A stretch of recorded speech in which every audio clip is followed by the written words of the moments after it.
Hello everyone and welcome on a Sunday to the beautiful blue skies in Tuscany. Here we are for race 2 of our round 1 here in Mugello for our mix of Coppa Shell drivers and a number of our 488 drivers as well.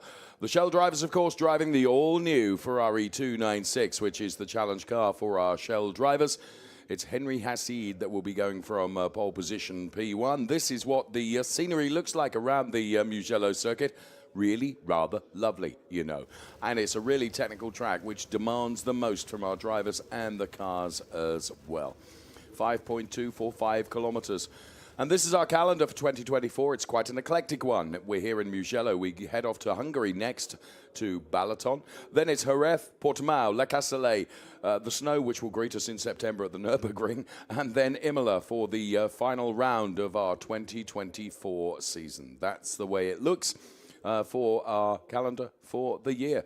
Track temperature currently 38 degrees, the air temperature a reasonable 19, very little wind around and humidity of 47%. That's the way it looks, and those are the conditions that will greet our some 25 drivers that will be out on track. We have new drivers and old drivers too.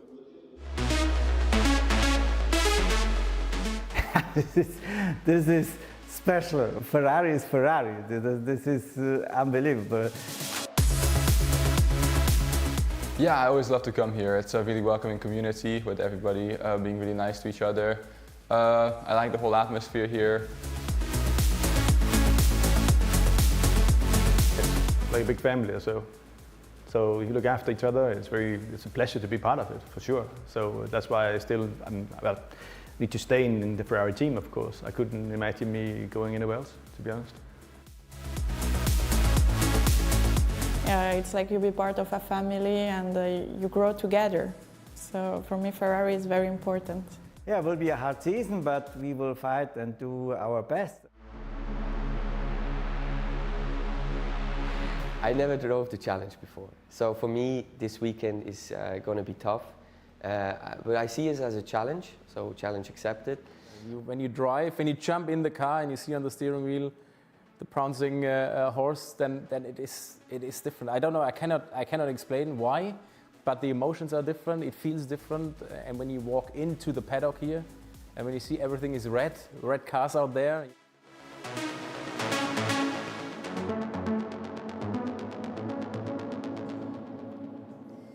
So just a few of our new drivers and some of our returning drivers as well. A well-traveled driver drives this car, the 107 car. That's Ray Acosta, who's hot-footed here from just last weekend when he and I were at the Coppa circuit in Texas. And Ray very much part of the European Challenge as well and enjoying racing here in Europe. And we'll be wishing him well from his grid position of... He'll be on the 6th row, and, well, you can see drivers in the final stages of preparation, including someone filming Motohiko Isasaki there. And Motohiko Isasaki, who was indeed champion in the Coppa Shell AM category last year. This is him. This is his car, elevated to the Coppa Shell category this year. We heard just a few moments ago from some new and returning drivers, and one of those drivers that we heard from was Timo Glock, who will be joining me during the course of this race as well to give us his expert opinion on not only how to drive these cars, but how to master the Mugello circuit. 5.5 minutes away from the start of Coppa Shell and the 488 race. Let me just explain to you that this is one of the older cars, the 488, which is driven by Christian Kinch. We have a number of those on the grid, and we also have the all-new car, the 296 car, the Shell drivers that will be driving those. The Shell drivers you can identify from the yellow strip across the top of the windscreen, and the 488 drivers you will be able to identify from the blue strip across the top of the windscreen. There is Sean Doyle, who is the driver coach to the driver that's in that car, and that is John Dillon, who had a very good qualifying. He's going from P5, and you can see the marshals hanging out the 5-minute board there, and spectators here to enjoy not only the sunshine, but the awesome action that Ferrari Challenge delivers year on year on year. Manuel Agostner had a better qualifying today and will be going from P4, and that is Fabien Volvend, who is driver coach to Tommy Lindroth. Tommy Lindroth is very much one of our entertaining drivers. very good driver, but an entertainer as well, a bit like Christian Kinch. And there you can see that the driver's receiving lots of support on the grid just before they start their race. This the 182 car then, which is driven by Willem van der Vorm. And tyre trolleys, which always have a set of wet tyres on just in case. Hopefully they're not going to be needed. They are the team of Herta Racing, the team run by Frank Herta. Always never present in the Ferrari Challenge, and he's looking after the Christian Kinch team. Delighted to welcome the Haupt Racing team into Ferrari Challenge as well. The HRT team led to believe that Hubert Haupt, team principal of the Haupt Racing team, which are looking after Alexander Nussbaumer, that he may well make a guest entry between now and the end of the season. It would be great to see him in a car. And yes, the HRT team is one of those eponymous teams, and this is the 151 car, the firm Greypool Nottingham, John Dillon. So I mentioned then alongside me is Timo Glock, and just before we get into talking to Timo Glock properly, because we have a feature coming up.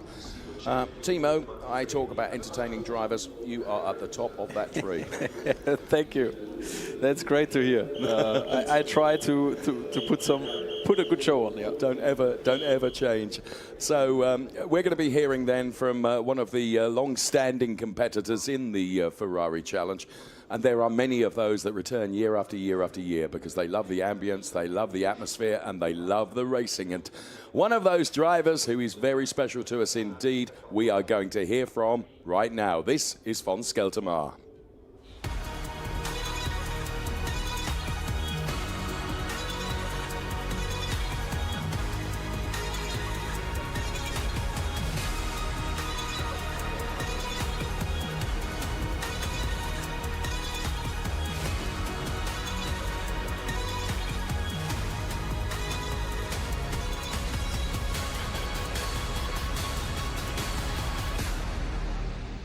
"20 years of the shark's teeth on the front of his challenge car. Von Skeltermar, we salute you."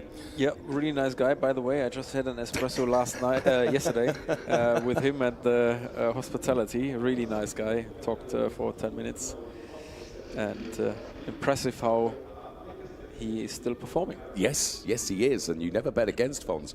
I have to say, you enjoying Fons' company last night over an espresso, as you say, I mean, that's part of the whole ambience of this Ferrari Challenge. And I know, Timo, that, you know, when you arrived in the paddock, you were almost taken aback at just how immersive this is. Yeah, it is. I mean, it was very positive, very nice, nice welcome. I mean, I really enjoyed the weekend here from Thursday on, from day one on. Everyone is super helpful, really open, and yeah, so far a great experience.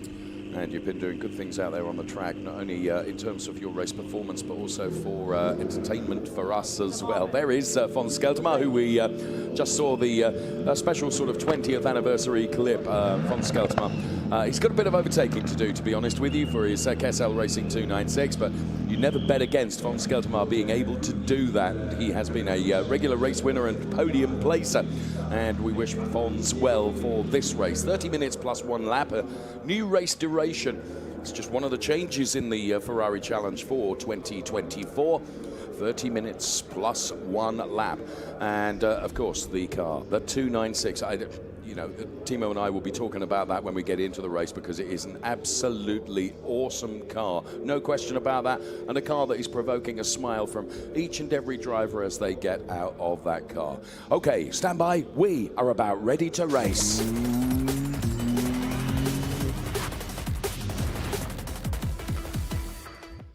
The 32nd year of the Ferrari Challenge. Here we are in 2024 at the Mugello circuit. What a brilliant shot this is as we take a look at this packed grid of awesome racing machines which are about to do battle around this 5.245 kilometer circuit. We'll bring you the grid in full. A reminder to you, the Shell drivers have the yellow strip across the top of the windscreen. Our 488 drivers will have a blue strip across the top of the windscreen, so you will easily be able to identify which category the driver is in, though of course you can't tell from the shape of the car, because these 296s are a thing of beauty, no question. Benz Valent is going to have to do a lot of work. I beg your pardon. Timo Valent, father to Benz Valent.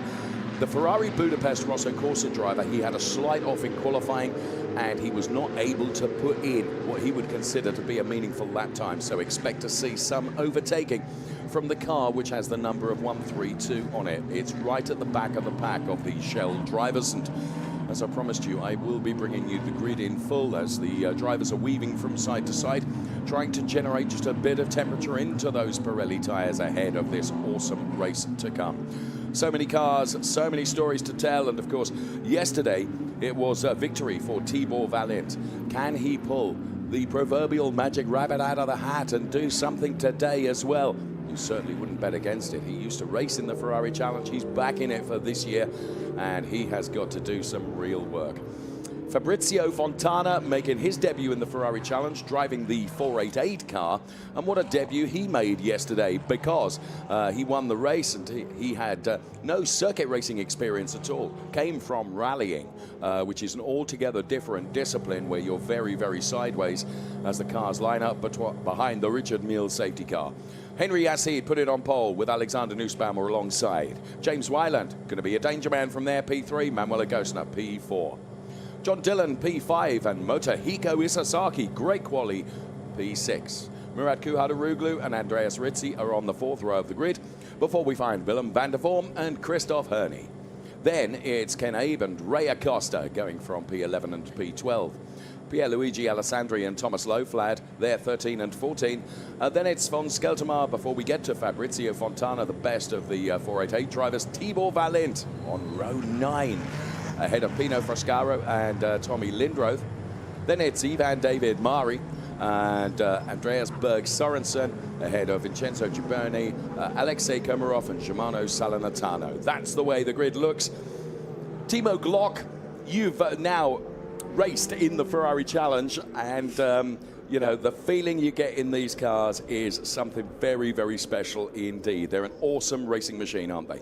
Yeah, absolutely. I really enjoyed the race yesterday. I mean, there was a bit unfortunate with my penalty I got in right at the start of the race, because when I raced last time here in BMW for BMW with in the Italian Championship, you could cross the line right at after the start to the right-hand side. And here it's not allowed, and I think that's another penalty maybe for Manuela, because she pulled out a bit too early, I think. Well, because it was told that we need to stay in the grid boxes. In the grid boxes. So yeah, let's see how she's getting on. Well, but improves straight away into position 3, maybe attacking P2.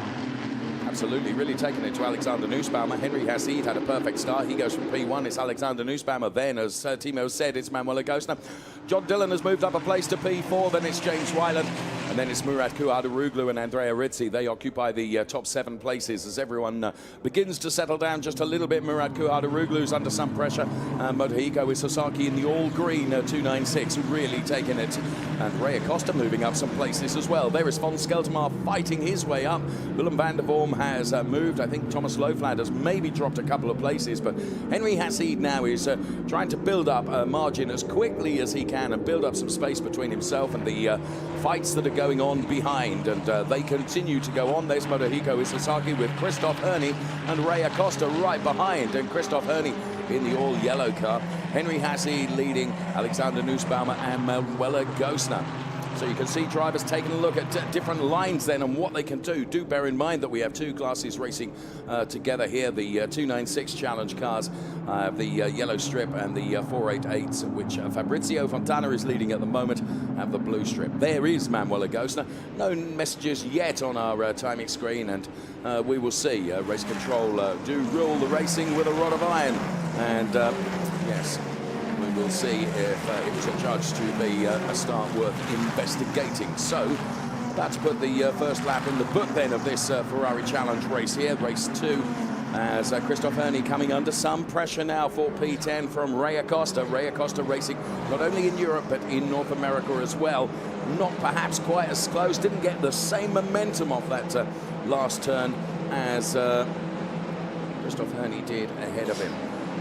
into turn number 1 for the second time of asking. Motohiko Isesaki just taking a look at the inside line. Timo, in your experience here, turn 1, well, also actually turn 14, the final turn, you can take different lines around that turn with this car. Yeah, you can drive definitely 2-3 different lines, especially turn 1. You need to take care a bit. Just saw it on Alexander Nussbaumer when he sort of braked over that bump. That sometimes unsettles the car a little bit, so you need to keep the car as long as possible in a straight line. When you brake into turn 1, is then pretty much the same in the last corner. And due to the last corner being so long, you can really sort of put your apex in different spots and yeah, play some games if you are behind someone to get a better exit and get a slipstream route to try and overtake him into turn 1. And because of the elevation changes, Timo, can you get a slingshot out of that final turn? Do you know what I mean? Depending on what line you take. Yeah, it depends on. I mean, if the guy in front of you is struggling, like for example, yesterday Alexander Nussbaumer, which he had a lot of oversteer, didn't have the tire pressures maybe under control yesterday. Then you can try and put him under pressure and get him into sort of a position to make a mistake and then slingshot him in the last corner. Right, Ray Acosta is continuing to really push Motohiko Isesaki here. And, beg your pardon, Christoph Herney, Motohiko Isesaki is ahead of both of them.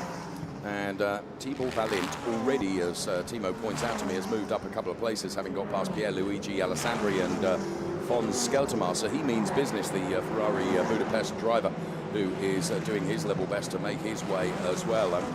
Absolutely extraordinary. And while all this is going on, Henry Hassid has built up a 1.3 second margin, which is great stuff indeed for him. Manuel Agostner at the moment stays in that P3 place. So car 296 has exceeded track limits at turn number 4. That's one of the 488 drivers, Fabrizio Fontana, who has lost the lead in the 488 to Andreas Berg Sorensen as we ride on board with James Weiland. Now, in yesterday's race, Timo was very kindly with us on the air and then hot foot down into his race car, got into the car. He'd qualified in P1 and then had to start from the second row of the grid, and then gave us perhaps one of the most entertaining starts of the day yesterday as you dived up the inside and you P1. But then got a penalty for that. Yeah, as I said, in Italian GT, when I was driving the last time in Italian GT, you were allowed to cross that line. No one said anything in the driver's briefing, so for me it was clear that we are allowed to. And the other thing is, that's what I explained to the guys, to the stewards, because I went to the stewards. And yes. I said, I accept the penalty, but the point is just to that you guys understand what I did is I could have braked, yes, but then the rest of the field would have been like for sure a crash, because there are not only professional drivers in there are as well amateurs, and when you brake in the second row, let's say at the start with 200 Ks, it has an effect on the back of the field, and that would have been on one side maybe a crash. So I decided to go to the right and go for it, because as I said, in Italian GT it was allowed to do it. So, but yeah, I'm learning over the weekend, so try to do it better today. Of course. Well, we just saw a replay of the start there, and yeah, I mean, the driving standards actually, Timo, across the shell category, very good, isn't it? Yeah, absolutely. Very impressed with that as well. Like, you have different levels in the races, and there are guys who get lapped in the race, and they are really good in terms of taking care of you. They see the blue flags, they move over. That was pretty nice in the race, but yeah, sometimes you're on the wrong at the wrong time on the wrong spot of the track. So it's the same for me in qualifying this morning. Was on a very good lap with a 46.8 on the dash, and then got into traffic and you had to pour the lap. But that's how it is. Therefore, we have the race, and at the end, guarantees that you've got to do some overtaking when it comes to your race, and we're looking forward to that. We're on board with James Weiland right now. James is another one of the really well-travelled Ferrari Challenge racers, racing in North America, has raced in the past in Asia Pacific as well, and is racing here in Europe, a regular racer here in Europe, and it's great to see. This is our race leader, Henry Hassid, then, who's driving for the Kessel team, and he has built up a margin of 2.666 seconds over the Go Motorsport Haupt Racing Team driver Alexander Nussbaumer, who is under pressure from Manuel Agostner, who is continuing to push very hard. There's John Dillon, one of the most improved drivers, I believe, Timo, in Ferrari Challenge. and he has been with us now for a number of years. He's also raced in the UK series, and in fairness, 2 weeks ago I was with him in Brands Hatch when he raced there to podium places, and he richly deserves his success because he really is an improved driver, and I think, like many of the drivers, really finding that this 296 car for the challenge, the way it's been developed and designed, it is really playing to the strengths of our drivers who are able to push these cars to great success. So, what can John Dillon do? Well, Manuela Gosner, it would appear, thank you Timo, has picked up a track limits warning, and just got to be careful of that because, as I understand it, you get 3 warnings and then you get your knuckles wrapped. Yeah, exactly. I mean, I just wanted to say in that quick chicane before the last corner, Manuela was already on the limit. This is as well normally track limits, but I'm not sure if they take a look in that corner. But I think it's all about track limits in that race again. So if you keep yourself clean, late dive, that's a...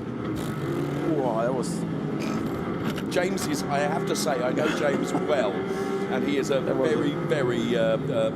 very respectful driver. However, credit to both of the drivers there because it could so easily have been something different there. I have to say, I've with James at the helm, I've been around the Indianapolis circuit as a passenger, and it was scary for me. Yeah, it was a bold move from him. That was, rather. So yeah, it's all about track limits at the end, and you just need to keep clean. That's what I tried yesterday as well in the race, to take no risks, to just be safe on that, because you don't want to have a penalty with the track limits, and that's what you can influence as a driver. And I think Manuela is really impressive at the moment again, like, you know, being on the back of Alexander Nussbaumer, but she collected again a track limit, so yeah, she's in danger, especially in that corner all the time. They pretty short cutting, so yeah.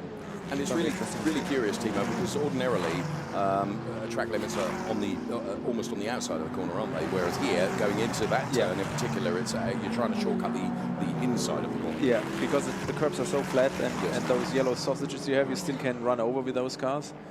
So and because you sit quite low, sometimes it's hard to judge. But yeah, you just need to take some margin. Really tracking Alexander Nussbaumer now, coming into turn number 1. It's at this point where she will perhaps take a look at the inside. You can see both cars squirreling a little bit as they brake going into turn number 1. Alexander Nussbaumer, for the moment, well, he can breathe a sigh of relief as Manuela Gosner is certainly right up his trumpet. And of course, John Dillon and James Wyland, if these two, the more these two start fighting, of course, it's going to play into their hands as well, and they're going to want to join this private party at the moment. Let's see, where can Manuela continue to put the pressure on to Alexander Nussbaumer. Alexander Nussbaumer in the Ferrari Challenge for some time, and you can hear the inhale of breath as we see just where Manuela is prepared to push and push really hard. Driving for a brand new team this year, the Reparto Corsa Ram team, Ineco, which is run by her partner, who is also Manuela's driver coach, and that's Giorgio Senagiotto, who certainly knows how to drive a car. There's no question about that, as we're seeing that Alessandro Pierluigi has been given a 5-second time penalty for crossing the white line at the pit exit on his return out onto the track. So there's confirmation of that on the screen for you right now, as once again Manuela Gosner keeps the pressure on. Alexander Nussbaumer.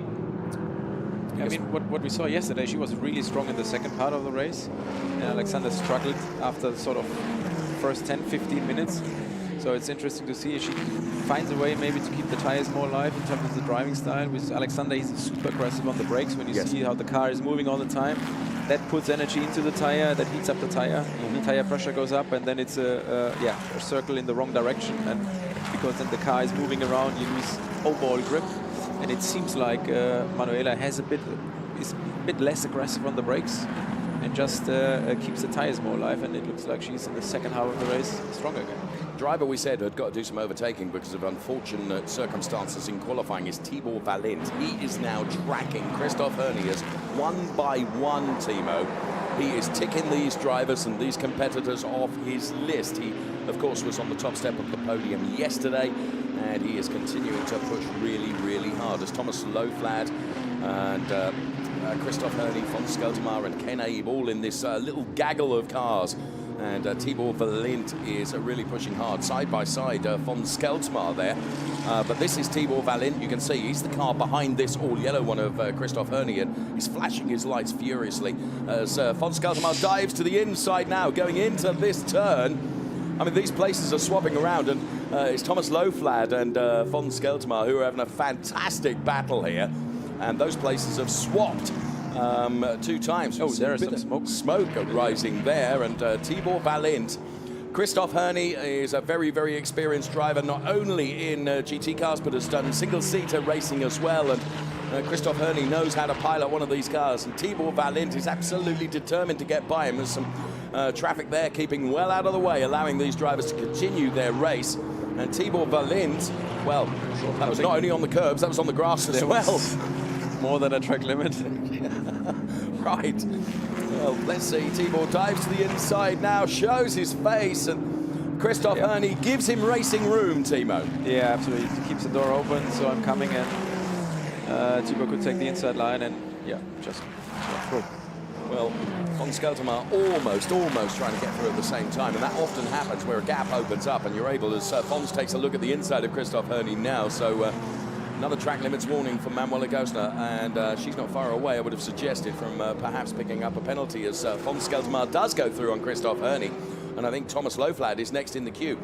When something like that happens, Timo, is a top racing driver, and you lose your concentration, you've got to pick yourself back up again, otherwise you can lose a handful of places. Yeah, I mean, this is the point. As soon as you are out of the rhythm, you need to get back as soon as possible, and otherwise you lose time. And I mean, you know, that's the key factor. There is another overtake. See, and I just think that for whatever reason, Christoph, I'll tell you what, if he can go all the way around the outside here, fair play, Thomas Loflad. I just wonder whether Christoph Herney, whether something is just not quite right there, because next in the queue of cars to come past is potentially Ken Abe, who is sitting in that black car right behind Christoph Herney now. So there is Christoph Herney, who has lost 2 or 3 places in the space of but a couple of laps. This race is being led by Henry Hassid from Alexander Nussbaumer, and Henry Hassid is leading by a margin of 4 seconds ahead of Alexander Nussbaumer P2, Manuela Gosner P3. Let's take a look at this. So this was the von Skeltermaar move. There's a contact there. That might explain why he's slowed now, Timo. Either maybe slow puncture on the front left, or maybe the toe is out, whatever, or the car doesn't feel right anymore for him. So then you lose the confidence, and it's, you know, for those guys, I mean, I'm as well coaching someone who's normally driving the car I'm driving, and that's what you see. As soon as there's a big dive into the last corner. Well, that might be a door mirror for sale, because that's gone tumbling across, and that was James Wyland getting by John Dillon there. I was going to ask you, Timo, absolutely thrilled. You and I have known each other for a number of years, and when I saw you on the entry list, I was terribly excited because I knew you would give us great value during the course of the weekend, as indeed you have done. The route to you being in the Ferrari Challenge, and please don't think we're complaining, we're loving it. You know, it was quite a late call for you. Yeah, it was a late call. I mean, I'm working with Frank, a friend of mine, since the beginning of the year together. You know, tried to set him up for Ferrari Challenge. Would have been his very first year. Now we see that dive again into the last corner, which was, super late. But well done, yeah. Mirror is gone, but doesn't matter. So, and I, you know, we was coaching him, was helping him out. And that's what you see when I started with him working. You know, you can be quick, but it needs, let's say, 5 to 6 laps. And as soon as the rhythm, he does lose the rhythm, then he drops back again, and you need to come up. This is the thing for the amateur guys. You need to understand very quickly how to get back to your rhythm, to not lose time when you get overtaken by someone and you lose the rhythm. You need to be back as quickly as possible, and that's the biggest challenge, I think, for those guys, getting into the first time into a racing car. And on the other side, he called me up on Wednesday morning, and he was not super well. Said, listen, if you want to drive, the car is here. It's already in Mugello. So I never drove it before. We just got it delivered the week before, so the car didn't do any running until we were here on Thursday. And thanks to Frank and the dealership from Autohaus Ulrich in Frankfurt in Germany. They made it possible that we could run the car here, and yeah, now I'm enjoying it and have a lot of fun. Yeah. Well, and we hope not for the last time either, and I'm sure there are lots and lots of people working behind the scenes to ensure that Timo is once again on the grid. So a couple of penalties have been issued. Now here is Manuela Gosner, and I believe that Manuela Gosner is really having to up her game here now, because all of a sudden James Wyland, who we can see is prepared to make a gap and prepared to do an overtake, he is really piling the pressure on Manuela Gosner. So this is this invidious position, Timo, where you're hunting and being hunted at the same time. And here comes James Wyland. Manuela has a problem, I think. I think you might be right. Ooh. Well, for some reason he was not accelerating. Well, seems to have got it all back in order now. Whatever that was, but yeah, dropped the place, unfortunately. So that's given James Wyland a potential podium, because he's up to P3 now, relegating Manuela Gosner to P4. So he'll put the chase on to Alexander Nussbaumer now. I have to say, James Wyland is always.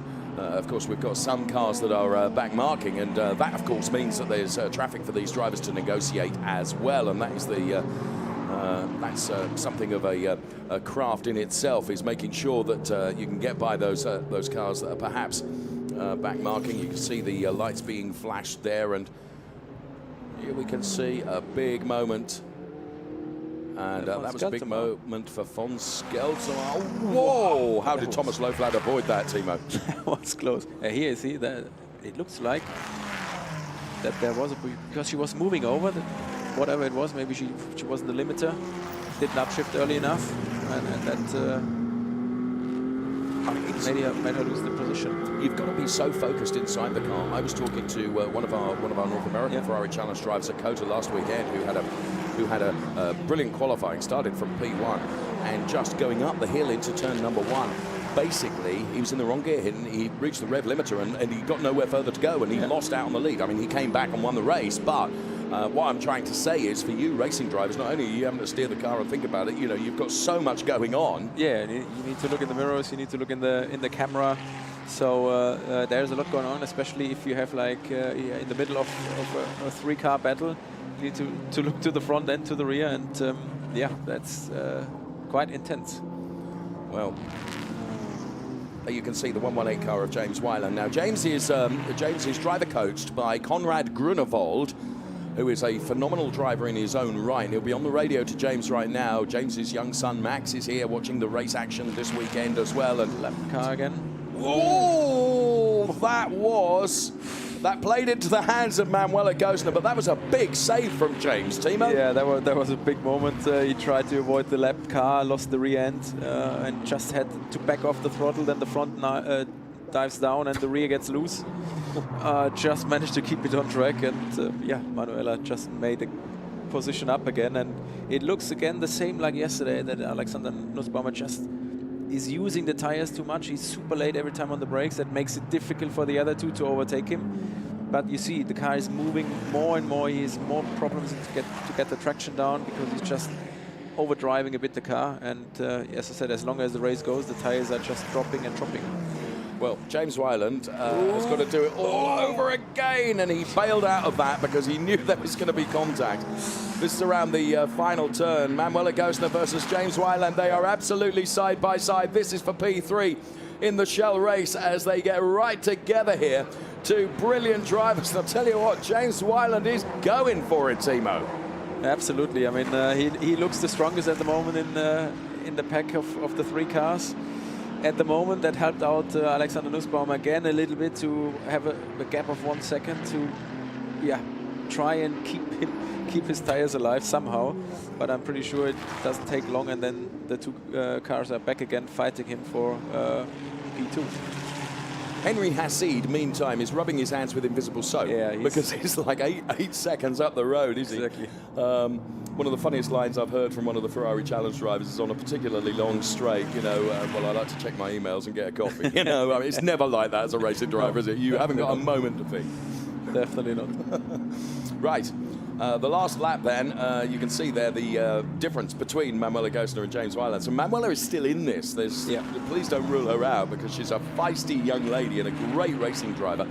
And she's fighting with James Wyland for Rosso Corsa, and James knows that, and he's trying to get on terms right now with Alexander Nussbaumer, who's driving the 136 car. And do bear in mind that I'm just seeing that James Wyland has had a track limits warning. So too is Manuela Gosner. Yeah, I mean, Manuela must be on a penalty already. I mean, there's so many times she's just overdoing it again, like yesterday, and I'm pretty sure there is... Tell you what, someone is listening to you, yeah, you Timo Glock, it's at the bottom of the screen, car number 193, time penalty. Yeah. She's going to thank you. She's doing so well, and going to get a Christmas card gets at her. penalized, or she's penalizing herself, going, I don't know, 5 times now in terms of track limits over the white line. Right. Unfortunate, but she has quite a big gap to the... Oh no, there is. It's 2.5 seconds. Yeah. John Dillon, yeah.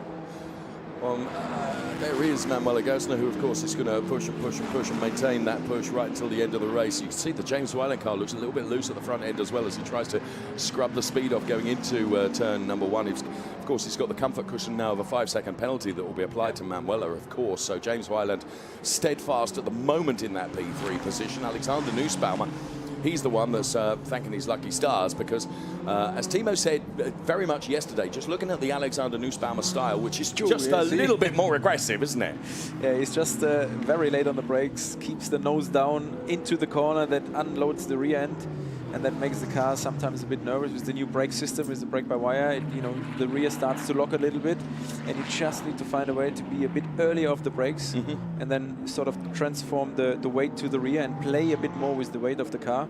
And this is what you need to understand with those cars to get it right, and then just save a huge amount of tire life.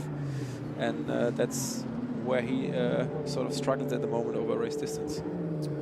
Well, this is Henry Hassid. Henry, apologies to you and the Kessel team. We've not spoken much about you because you've been so far up the road. And this is Andreas Berg Sorensen, who is in a different car to the car that he was driving yesterday, but he is leading in the 488 class from Fabrizio Fontana, who is P2, and Ivan David Mari, who is running in P3. Andreas Berg Sorensen himself having something of a gilded experience out there because he's got quite some margin over himself and Fabrizio Fontana. So Andreas Berg Sorensen, who I first met a couple of years ago in Ulm, as von Skeltermar comes by, and another big save there, and well done for saving that. That was Pino Frascaro, who had to take evasive action to avoid nearly on the grass there as von Skeltermar comes through. So I was saying I first met Andreas Berg Sorensen when his debut in motor racing at all came not this January, but the January before, as Christoph Herney and Ken Abe having to get past the Pino Frascaro car as well, and breathe a sigh of relief as they have both managed to do that right now. So I will get to the end of this Andreas Berg Sorensen story, which is basically he's quite a young driver with very little racing experience till he came into the Ferrari Challenge, and he's absolutely loving it, and he's a great driver. So good to see Andreas Berg Sorensen leading the way in the 488s. Car number 170 has picked up a time penalty, and that's Ken Abe, which is the black car behind Christoph Herney, which we can see right now. Christoph Herney in the yellow 296, Ken Abe in the car behind, and they are contesting the P14 place at the moment, which is with Christoph Herney on track.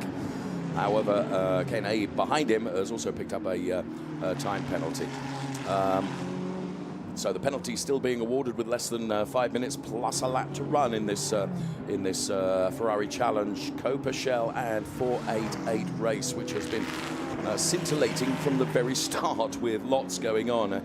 I should mention that when it comes to the Trofeo Pirelli race that Timo Glock will be in a little bit later, we're delighted to also, another guest of ours in broadcast is Ollie Behrman, and he's sitting there making notes of everything that you're saying, Timo Glock. So just bear in mind that you're doing your own but bit of this is what I coaching like. here. He's here listening to it and is in it.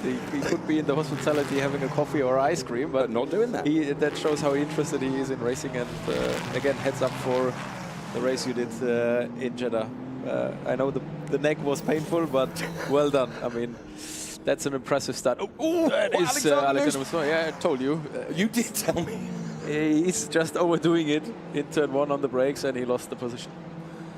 Oh, yeah, fantastic stuff. For the benefit of Ollie Bierman, who is sitting behind us, Timo and I go back many, many years, and I've called so many of his races. We've never fallen out, and I don't know quite how, but we haven't. No, never. Here is Henry Hassid then, doing an absolutely awesome job. Now, Henry Hassid is a returning driver into the Ferrari Challenge. I remember Henry from a couple of seasons ago. And absolutely formidable driver, and testament to that is the 10 seconds margin he has up the road from James Weiland, who of course now is P2. Manuel Agostina on the road is P3, ahead of Alexander Nussbaumer, who had a fairly scary moment coming through turn 1. Another driver that's picking up a time penalty is John Dillon, who is in that P5. Now, he could have benefited from the penalties ahead of him, but any advantage that he had by keeping it mean and clean between the white lines has gone away now. Yeah, absolutely. I mean, this is, as I said, it's more about track limits, and that makes a big difference. If you keep clean, you're going to move up in the order, because there are too many mistakes in terms of track limits, which then cost you either 3 or 5 or 10 second, no, 5 or 10 second penalty. So Henry Hassid then negotiates one of the back market cars and well, continues to elongate his lead at the stretch his legs, 11.5 seconds to the lead over James Weiland. Then Manuel Agostina on track P3 ahead of Alexander Nussbaumer, John Dillon, Willem van der Vorm, big mention to him, Murat Kuhaduruglu, and we should mention Tibor Valint, who started right at the back of the pack and is tracking P9 at the moment. And to the best of my knowledge, Tibor Valint for Ferrari Budapest Rosso Corsa has not had a track limits warning at all. So credit to him. Of course, we'll be seeing Tibor's son out in the race a little bit later on. Bence Valint, who will be trying to stick it to Timo Glock in the course of the Trofeo Pirelli race. We will see. Yeah, and this time I need to head down a bit earlier, Dave, because yesterday I was super late. So I will leave it to Ollie. He will do the rest of the commentary, I think. But I need to. You do. You were late yesterday. Timo, thank you so much, as always. Firm favourite. And, yeah, Timo Glock, we wish you well for the race. Keep it within the white lines, friend. And see you, hopefully, on the podium. So, well done. And big thank you to Timo Glock, then. Hugely renowned racing driver and all-round good chap. Right, this is Murat Kuhaduruglu, who's running P7 at the moment. He's got Andreas Rizzi and Tibor Valint and Motohiko Isasaki. Now, in the final 30 seconds of this race, plus 1 lap, Tibor Valint will try and dispatch the cars that are ahead of him and try and move himself further up the order here, of course, before heading towards his home race in Balaton in Hungary, which is where we will be heading next in the Ferrari Challenge. Awesome stuff going on. Ray Acosta there in the number 107 car, who's currently P11. He's got Motohiko Isasaki ahead of him, and here comes Manuel Agostina on James Weiland. Now, James has been so determined in the race, picked up you know, place after place where he can. Has he taken so much out of the car? Well, only time will tell. Now, do bear in mind the Damoclesian sword of penalties are hanging over some of our drivers. And until we've completed the final lap, which is what we start right now, before we can absolutely confirm who goes where in terms of the results. But one thing is pretty not up for negotiation, and that is the fact that Henry Hassid, with a margin of very nearly 11 seconds, to my knowledge, has not had one track limits violation or warning. So James Weiland then will stick his elbows out and try and make his 296 car just a little bit wider than it was designed to be to prevent Manuel Agostina from coming through. Manuela is made of feisty stuff, and she'll be very well aware of the fact, and the memory will serve painful, that James Weiland had been able to find a way by. She wants to wrestle this place back on track, come what may, and she's got the well, about 8 corners still to do to try and find somewhere where she can provoke a mistake from James Weiland and go into the on-track P2 position. It's Hassid from Weiland, from Agostina, from Nussbaumer, Dillon, van der Vorm, Kuhaduruglu and Valint, the top 8 places. Andreas Berg Sorensen is leading in the 488s ahead of Fabrizio Fontana and Christian Kinch. There you can see James Weiland is really having to hold on to this car right now, because it's clearly not offering him the grip he had right at the start of the race. Manuel Agostna getting really, really close. This is for P2 on track. Henry Hassid, 10.5 seconds up the road, but the real fight is on for the on-track P2 position between James Wyland and Manuel Agostna. We, of course, cross back to see Henry Hassid climb up the hill and head towards the checkered flag, which will be unfurled atop the Kessel Racing driver as Henry Hassid wins in Mugello. Great drive from Henry Hassid, and we await James Wyland and Manuel Agostna to come across the line, and that is the order they come across the line. And well done to all the drivers. Next across is Alexander Nussbaumer. And here comes Tibor Valint and Murat Kuhadaroglu, and I think that's Ray Acosta. No, it's Andreas Rizzi, and then Motohiko Isozaki and Ray Acosta. So all the 296 drivers making their way. Here comes our Ferrari 488 leader, and that is Andreas Berg Sorensen. Which I'm going to have to look through the records, but I'm pretty sure that for Andreas Berg Sorensen, this might be his first win. I don't remember Andreas being on the top step of the podium previously, and it will be richly deserved because he had an off yesterday. And Andreas Berg Sorensen, it would be great to see him take a victory as he rounds the final turn then in the all-black 207 car, engineered by Formula Racing. Here comes Andreas Berg Sorensen as the checkered flag flies on the 488 category of our Ferrari Challenge racers as well. So the order, as you can see, it's going to be Andreas Berg Sorensen, and then it should be Fabrizio Fontana ahead of Christian Kinch. Wow, what a race. There was plenty going on there. And well, of course, we bring you additional value in the Ferrari Challenge for 2024 with 3 races across the course of a race day, just to keep you absolutely on it and really enjoying it. And, well, no one can not have enjoyed that phenomenal race. That was very interesting indeed. In the sunshine here in Mugello, and there you can see Fabrizio Fontana in the 269 car as Henry Hassid removes his crash helmet and his hands device, and the balaclava takes on some well-needed water and quite deliberately spills most of it down his chest just to cool him down a little bit here. And well done, Henry Hassid. Great job done. And Christian Kinch, who is 7'6" tall, clambers himself out of his car to another podium. So Coppa Shell and 488 race classification then confirmed as Henry Hassid, the winner from James Wyland and Manuel Agostna. They are the top 3 ahead of Alexander Nussbaumer, Willem van der Vorm, then it's John Dillon, Andreas Rizzi, Motohiko Isozaki, good result, Ray Acosta, Tibor Valin made it to P10, brilliant drive, Thomas Loflad, Murat Kuhadaroglu, von Skeltema, Christoph Herney, Ken Abe, and then Andreas Berg Sorensen it is for the 488s, and we'll see the 488 classification in just a few moments, less than a few moments, as not only does he take his first win, but his first podium in Europe even. So well done, Andreas Berg Sorensen. Fabrizio Fontana, who makes his debut this weekend in the Ferrari Challenge, having been a rally driver, and Christian Kinch takes P3. Ivan David Mari P4, Tommy Lindroth P5 with Pino Frascaro, and then it was Vincenzo Gibino, Alexei Komarov, and Germano Salernitano. What a race! Well done to all our drivers. Absolutely phenomenal stuff.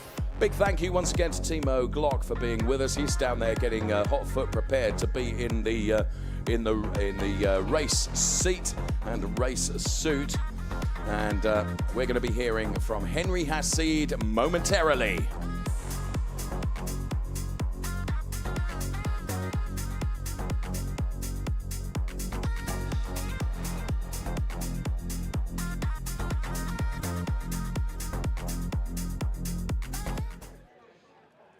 Henry, congratulations for today. You made a perfect pole in this morning. You start from the pole position and you end the race with 10 seconds of gap. So a perfect strategy, a perfect race, and a very good work with your team. Yes, we work a lot to to have a car very stable during all the stint. I had a very good start and a very good pace around all the half an hour. It was a little bit boring, but what it was important, it was to be fast lap after lap. It was a little bit difficult to overtake the last cars, but not too difficult. Thank you so much. Great to hear from Henry Hassid. And did a very good job indeed. Well done on his win. Well done to James Wyland, P2. Well done to Manuel Agostina, P3. Those drivers we will, of course, be seeing on the podium. For our 488 drivers, we'll be seeing Andreas Berg Sorensen, Fabrizio Fontana, and Christian Kinch. There you can see the 207 car. The car that propelled Andreas Berg Sorensen to his first win in Europe. And we're going to be hearing from him next.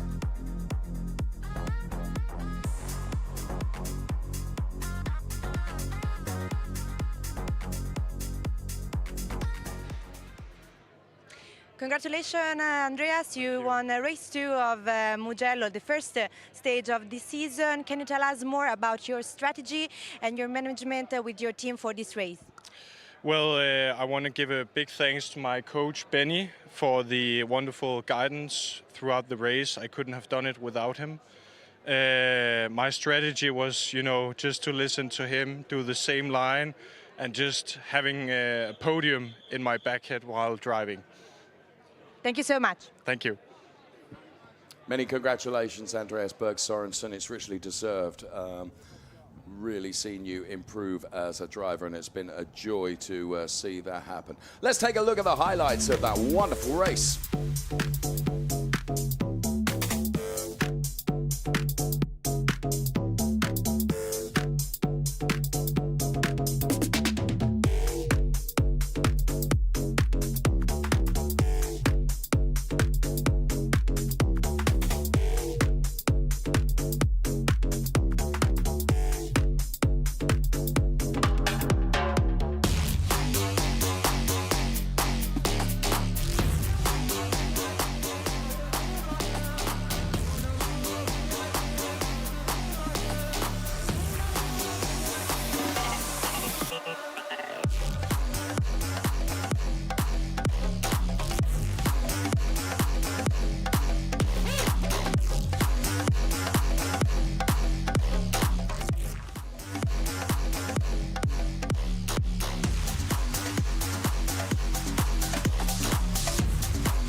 Oh, that was a nice shot in the highlights. It was to see Manuel Agostina jumping up and down with delight after a torrid time of it yesterday.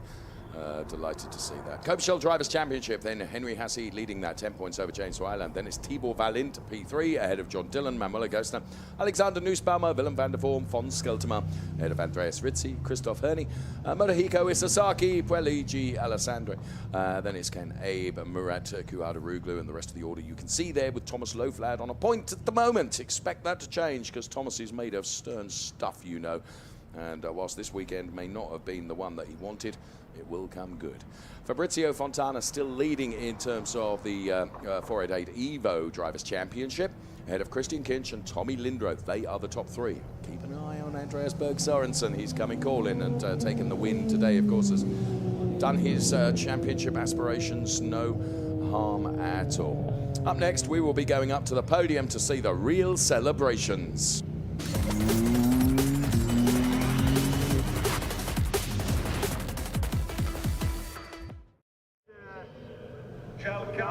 Dulcet tones of Michele Mambelli will be bringing the drivers out onto the podium.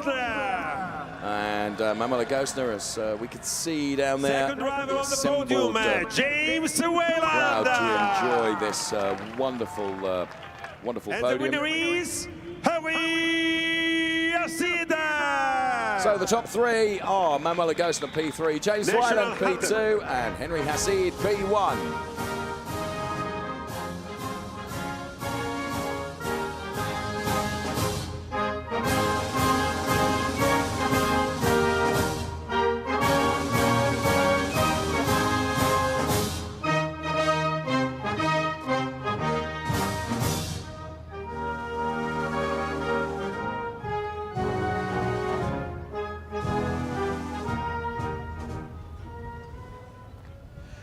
Our claps for the winners. Presentation time to come right now. On the podium, Kessel Racing. Of course, Kessel Racing will be represented. Will it be Ronnie Kessel? No, it won't. Presented by Ollie Behrman.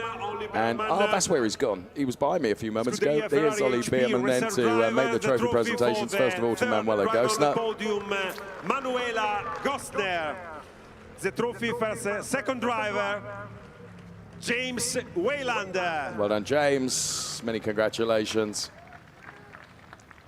He takes his P2 trophy. And the race winner, Henry Hassid, receives his trophy from Ollie Behrman. And the trophy for the team. And of course, Kessel in receipt of trophy as well. And now, Holly, please, together with the drivers, near the drivers, please, near the drivers.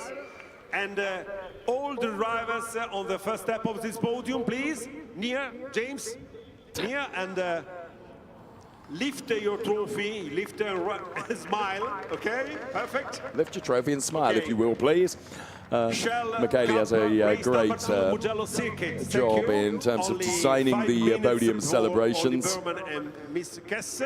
And here comes Henry Hassid. My goodness me, he was quick with the celebrations. Okay, the cars that have propelled their drivers to their podium places. Let's see them in super slow-mo. Manuel Agostino, P3 for Inigo Rubato Corsa Ram. For Rosso Corsa, James Wyland, P2. And for Kessel Racing, Henry Hassid, race winner.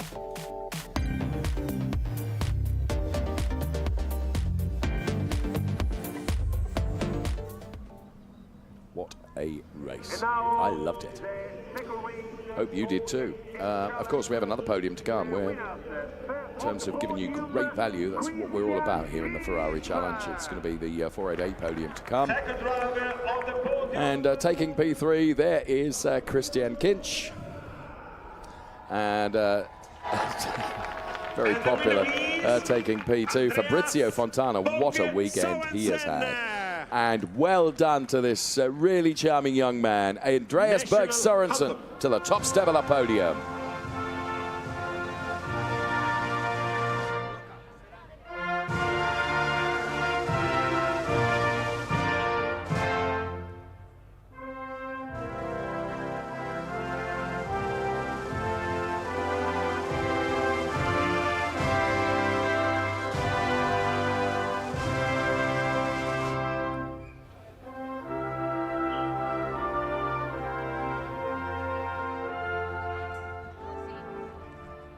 Our claps for the winners. Now on the podium, Team Formula Racing, please, on your step.